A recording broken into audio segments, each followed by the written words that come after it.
Hey guys! In today's video, I'm going to show you 10 art hacks that will not only blow your mind, but will also make your life a lot easier. Don't forget to make sure notifications are turned on by clicking on the bell and by adjusting the settings. And for a chance to get a shoutout and to win arts and craft supplies in my ongoing giveaway, comment down below #MAKOFICATIONSQUAD in the first 24 hours. Do you also have this problem where you try to draw something super small and tiny, but your pencil is just way too thick to create any details? And even if you sharpen it, the lead is still either too thick or it just breaks off while you draw, especially when you use colored pencils for coloring. So frustrating. And who wants to waste precious art supplies, right? Don't worry.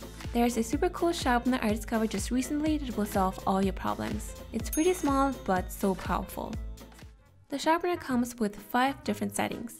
Each setting sharpens the pencil to a certain length depending on which setting you choose and on how intricate the picture is that you want to draw without breaking the pencil or snapping the lead. Instead of exposing the pencil lead and making it more fragile by sharpening the point, this sharpener only focuses on the lead while adjusting only the wooden part of the pencil. The sharpener also has a small container to catch any pencil dust and shavings that you can remove, and an additional setting where you can close the opening so nothing falls out. Just don't shake it too super hard or it might open. By the way, everything that I mentioned in this video is linked in the description box down below. Let's be honest, drawing hands is probably one of the toughest things next to drawing the other eye, am I right? And you don't want to spend a fortune on overpriced wooden hand mannequins that probably won't even work properly. Don't worry, I have another cool hack for you that will definitely help you improve your drawings. All you need is a white plastic glove that you can use as a reference. And no, not like that. You can use this simple plastic glove to turn your own hand into an actual useful hand mannequin with all the proportions that are important to keep in mind. Put on a glove that fits perfectly your hand. If it's way too big, the wrinkles might be in the way. I had to use a hair tie to shrink it a little. Now you can go ahead and create guidelines on your hand. You can start by creating a guideline for the wrist and from here outline the shape around your thumb by feeling it through the glove. And then you can add more lines wherever you feel your knuckles and joints and connect the tip of your fingers through the center with a line leading towards your wrist.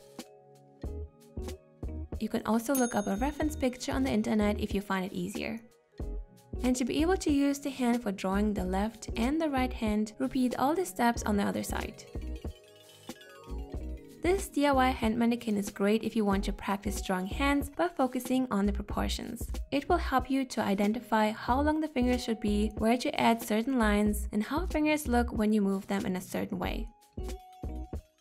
Here I wanted to quickly demonstrate how to use the hand as a reference, and that's why it looks a little bit messy, but as you can see it does help a lot even if you just quickly sketch it out. Super simple but so helpful. Do you like painting with acrylic paint, but because it dries so quickly, this is how your mixing palette looks in the end? Super messy, heavy from all the dried layers of paint, and just hard to tell what color you are mixing between all this mess. All I need to fix this problem is a picture frame. No, not to admire it, but to use it as a mixing palette. Remove the backside and the inside of the frame so you only have the glass part left. Do not cut yourself on the edges. You can either keep the glass inside the frame or use some tape that you can attach all around the edges. It's important to use a frame with actual glass inside for this hack to work. That's why we need to cover the edges to avoid any accidents. Now you can place a white sheet below to reveal the true colors of your paints and then use it as a mixing palette. You might think, well, okay, now this glass is full of paint, isn't it the same as with the other palettes you just showed us? No, because now you only need the last missing piece, and that's a Razer Scraper.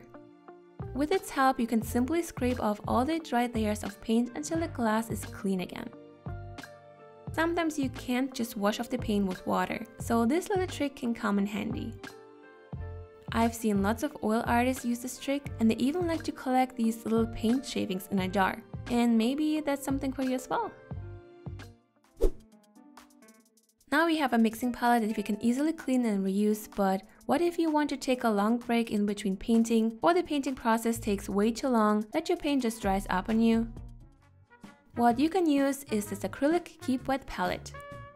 You can get it from different brands and in different sizes. These Keep Wet palettes are covered palettes designed to keep acrylic paint moist and usable for days or even weeks. The palette is made from hard-wearing plastic and helps you minimize wasted paint, makes it possible to paint for a long period of time by extending the life of your paints, and it even saves you money. The palette uses specially designed permeable membrane paper to keep the paint fresh. What you need to do is place a sheet of Keep Wet paper at the bottom of the palette, add water until the paper is very damp, and then discard any excess water. Next, put a sheet of membrane paper over the Keep Wet paper and smooth it down. And now you can just squeeze your paint on top of the membrane paper and use it as normal. Now the Keep Wet paper will increase the longevity of your acrylic paint. And if you take a break, simply close the lid and store it in a cool place. That's it. Art on a canvas not only looks great, but it can also take away a lot of space in your home. But have you heard about a canvas in the form of a pad? I know, I was mind blown as well when I first discovered it. It's basically a pure cotton canvas in form of a normal pad that you can use to paint with acrylics and oils, and then hang it up your wall by framing your artwork or just by keeping it in your folders. It has the same texture and it feels like a real canvas, just without the wooden frame. It's also great for planning on bigger projects that you can then paint on the big canvas. To save money, you can use a tape to draw lines to divide the canvas paper into sections according to the size and shape of your canvas you're going for. Instead of using normal paper, you can now test out different ideas and layouts for paintings similar to a thumbnail sketch while incorporating texture of the canvas into your work. Super cool, isn't it? And did you know that you can basically turn anything into a surface that makes it possible for you to paint with watercolors? That's right. All you need is the Watercolor ground by Daniel Smith that transforms almost any material in a paintable surface for watercolors. It makes it possible to paint on glass, plastic, metal, or you can even turn a canvas for acrylics into a canvas for watercolors. Simply apply the watercolor ground onto any surface of your choice and let it dry for about 24 to 48 hours. And then you can get creative with your watercolors. Here I only applied a thin layer so you can see a little bit of the brush strokes, so I would recommend to use either a sponge brush or a really big brush with soft bristles that can help you apply an even coat of watercolor ground onto any surface you want. And it's a great idea if you want to turn something super plain into a personalized and beautiful gift using watercolors. Speaking of watercolors, have you ever wanted to mix a large amount of watercolors but it took you forever to fill in enough water into your mixing palette? To save your time and your nerves, all you need is either a syringe without a needle or a spoon. Sounds weird, but it's super helpful. All you need to do is suck up some water with the syringe and then you can use it to evenly distribute the water. Or you can also use a spoon to use it as a measurement. This will not only save you time, but it will also help you to make sure you use the same amount of water whenever you want to achieve the same transparency for your watercolors. And if you want to use a really vibrant and saturated color, you can use a spray bottle to activate the paint instead of your brush. Simply fill it with water and sprinkle a little bit of water onto the paints to activate them. This way you not only apply just enough water to activate the paint, but it will also help you to avoid using too much water and help you control the amount of paint you're using whenever you want to achieve a really saturated color.